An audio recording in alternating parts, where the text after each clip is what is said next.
Hello friends, कैसे आप सब लोग। मैं डॉक्टर अरुण कुमार। आज हम बात करेंगे एक ऐसे टॉपिक के बारे में जिसका नाम है एलर्जिक राइनाइटिस। एलर्जिक राइनाइटिस होता क्या है और इसमें क्या होता है कि जिन लोगों को सर्दी जुकाम अत्यधिक बना रहता है, चाहे वो बच्चा हो, चाहे बड़ा हो, चाहे मेल हो फीमेल हो, जिनको जुकाम बना रहता है और यह जुकाम पूरी तरीके से ठीक नहीं होता है, तो उसके बारे में तो चलिए फ्रेंड स्टार्ट करते हैं। वीडियो को पूरा देखें और मेरे चैनल को लाइक एंड सब्सक्राइब करें। देखिए, क्या होता है कि जब किसी को एलर्जी हो जाती है, एलर्जी कब होती है?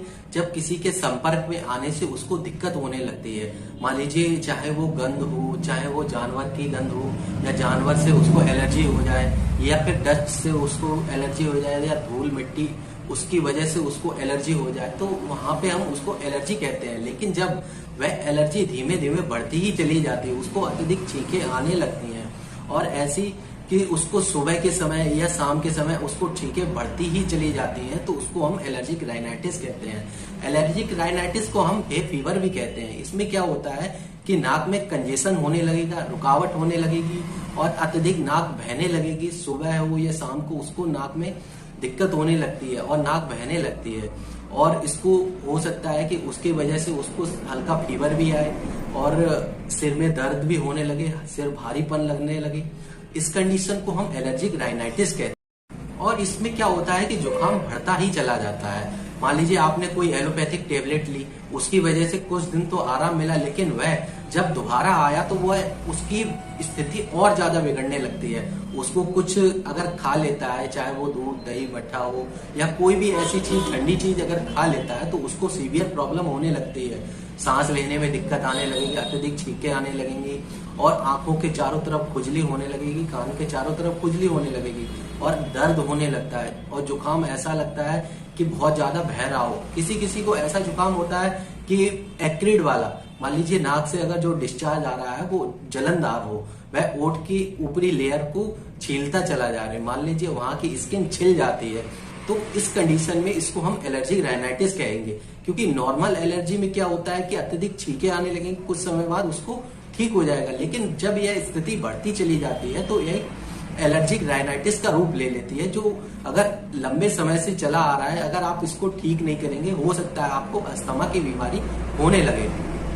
क्या होता है कि एलर्जिक राइनाइटिस जब बढ़ता है, जब हमारे अंदर एलर्जी के एंटीबॉडीज बढ़ने लगते हैं, जिसको हम इम्यूनोग्लोबिन एंटीबॉडीज कहते हैं। जब ये एंटीबॉडीज बढ़ते चले जाते हैं तो हमारे अंदर एलर्जी राइनाइटिस बढ़ने लगता है। मान लीजिए हमें अत्यधिक जुकाम होने लगेगा और अत्यधिक दिक्कत आने लगती है। अगर यह कम होगा तो हमारे अंदर एलर्जी की समस्या नहीं रहती है, लेकिन जब एंटीबॉडीज की समस्या बढ़ती चली जाती है तो उस समय ये समस्या एलर्जी राइनाइटिस की समस्या बढ़ने लगती है।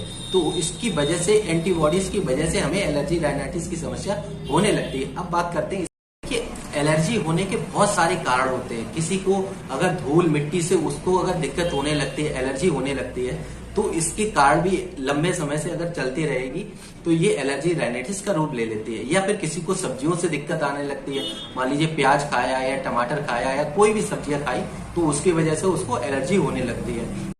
अगर यह लंबे समय से हो रही है तो इसको एलर्जी राइनाइटिस में कन्वर्ट हो जाती है, क्योंकि ये अगर क्रॉनिक स्टेज में पहुंच जाती है तो वो राइनाइटिस का रूप ले लेती है। या फिर उसको दूध दही मट्ठा या किसी और चीज से, ठंडी चीज से उसको दिक्कत होने लगती है। तो ये सारे बहुत सारे ऐसे कारण हैं जो कि या तो डस्ट से हो, या जानवरों की गंध से हो, या फिर वेजिटेबल से हो, या किसी अन्य कारण से उसको अगर एलर्जी होने लगती है, तो ये लंबे समय से अगर बनी है तो ये एलर्जी राइनाइटिस का रूप ले लेती है। अब बात करते हैं इसके लक्षण में। क्या होता है कि जब किसी को सर्दी जुकाम या ज्यादा जुकाम की समस्या बढ़ने लगती है तो उसको गले में दर्द होने लगता है, नाक बहने लगती है, नाक के चारों तरफ ईचिंग खुजली होने लगती है और सीवियर दर्द होने लगता है। क्योंकि नाक जब बहती है तो उसकी वजह से वहां पे सीवियर दर्द होने लगता है, गले में खराश होने लगेगी और नाक में, कान में, गले में सीवियर खुजली होने लगती है और गले में दर्द होने लगता है और सीने में दर्द होने लगता है और सिर में भी दर्द होने लगता है और सिर भारीपन लगेगा और सीने में ऐसा लगेगा कि कुछ भारीपन रखा हुआ है, कितना भारीपन लगता है। तो ये बहुत सारे ऐसे लक्षण हैं जो हमें एलर्जी राइनाइटिस में मिलते हैं। और कभी कभी तो ऐसा लगता है कि आंखों पे लालपन आने लगता है, आंखें लाल हो जाती हैं और सीने में दर्द होने लगता है, हल्का फीवर भी आने लगता है, सिर दर्द होने लगता है, इस कंडीशन में आप होम्योपैथिक ट्रीटमेंट बहुत अच्छा वर्क करते हैं। और इसके क्या उपाय हैं? देखिए, उपाय में क्या करना चाहिए कि सबसे पहली बात यह है कि आपको अगर जुकाम है या कोई भी है तो इनहेलर जैसी कंडीशन अगर आप पहुंच गए हैं तो सबसे पहली बात यह है कि आपको सादा पानी की भाप लेनी चाहिए, क्योंकि सादा पानी की भाप क्या करती है कि आपके लंग्स को खोल देती है। अगर आप सादा पानी की डेली भाप लेते हैं लंबे समय से, अगर आपको सर्दी जुकाम है तो उस कंडीशन में भी बहुत अच्छा वर्क करती है। अब बात करते हैं homeopathic treatment cepa. Allium cepa में क्या होता है, जिन लोगों को अत्यधिक जुकाम रहता है या जुकाम पानी जैसा बहने लगता है और ऐसा पानी जैसा बहेगा कि वहां पे जलन होने लगती है, ओठ के नीचे अगर जलन होने लगती है, एक्रीट डिस्चार्ज होता है, तो उस कंडीशन में एलियम सीपा बहुत अच्छा वर्क करती है। और इसमें क्या होता है कि उसको ठंडी हवा से आराम मिलता है और गर्म कमरे से या गर्म हवा से उसको दिक्कत होने लगती है, तो वहां पे एलियम सीपा की आप अगर 30 पोटेंसी सुबह दोपहर शाम 3 टाइम लेते हैं, आधा कप पानी में 15-15 ड्रॉप अगर इसकी लेते हैं तो ये समस्या आपकी पूरी तरीके से ठीक हो जाएगी। अब बात करते हैं नेक्स्ट मेडिसिन जिसका नाम है आर्सेनिक एल्बम।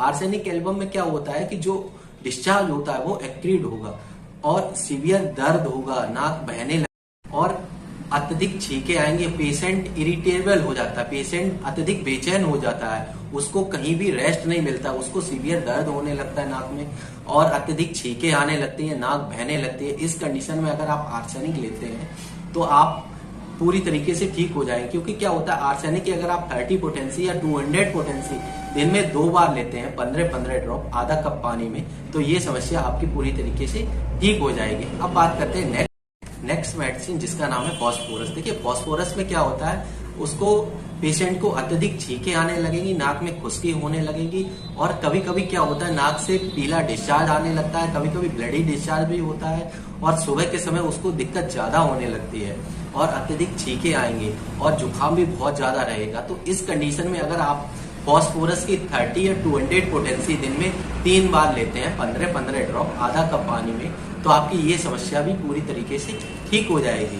देखिए, नक्स भूमिका में क्या होता है कि नक्स भूमिका में चाहे वो बच्चा हो चाहे बड़ा हो, उसको अत्यधिक छींके आने लगती हैं और कभी क्या होता है छींके के साथ साथ उसको दिन या फिर सुबह के समय नाक से डिस्चार्ज आता है, लेकिन रात के समय उसकी नाक बंद हो जाती है और मुंह से सांस लेता है, वो चाहे बच्चा हो चाहे बूढ़ा हो चाहे मेल हो चाहे फीमेल हो, कोई भी हो। अगर इसको ऐसी समस्या होती है, इसके साथ साथ उसको सिर दर्द होने लगता है, सिर में भारीपन होने लगता है और सीवियर उसको नाक में जलन होने लगती है, तो इस कंडीशन में अगर आप नक्स भूमिका की 200 पोटेंसी दिन में 3 बार लेते हैं 15-15 ड्रॉप आधा कप पानी में, तो आपकी ये समस्या पूरी तरीके से ठीक हो जाएगी। तो थैंक यू फ्रेंड्स, वीडियो अच्छा लगा हो तो शेयर करें, मेरे चैनल को लाइक एंड सब्सक्राइब करें। अगर किसी को अत्यधिक जानकारी चाहिए तो मेरा नंबर नीचे कॉन्टेक्ट